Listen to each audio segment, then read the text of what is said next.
The resurrection of Jesus is fundamental to our faith, but it's not easy to understand. That's why we continue to reflect on it during the weeks following Easter. And it's also why we're reminded by the Gospels that we're not alone. Last week, we heard the story of Thomas, the doubtful apostle, to whom Jesus showed the wounds in his hands and his side. And this week, we hear another story from Easter Sunday of the two other disciples who are slow to understand. They've heard the women who came from the tomb in the morning and said he was alive, but they've dismissed the story. They're through with it all. They're going home.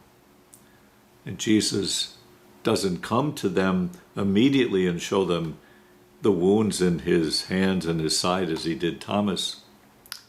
He walks with them. He walks some miles with them, listening to their disappointments and offering them some words from the scripture. And as they heard him and as they neared the place where they were going, they asked him to eat with them. And then he took bread and he broke it and gave it to them. And the scriptures say their eyes were opened. They recognized him, whereupon he vanished from their sight. Immediately they returned to Jerusalem with the news that Jesus had been risen. And they recounted what had happened on the road and how they came to know him in the breaking of the bread. The encounter of those two disciples with the risen Jesus is probably very much like our own.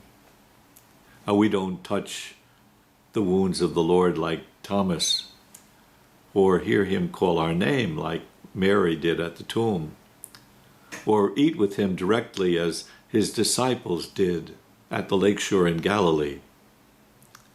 Now, he goes with us through life unrecognized for the most part. He's a patient listener who engages us and deals with us according to our ability to understand. We're slow and questioning. But we who have not seen him but believe, we have to listen carefully for his voice in the small signs of his sacraments, in the scriptures that we read, in the people of faith that are around us. Like those disciples, we meet the risen Jesus on our journey through life. He walks with us every step. He's especially with us in the breaking of the bread at Mass. So, like those disciples, our way of meeting the risen Christ especially takes place as we break bread with him at Mass.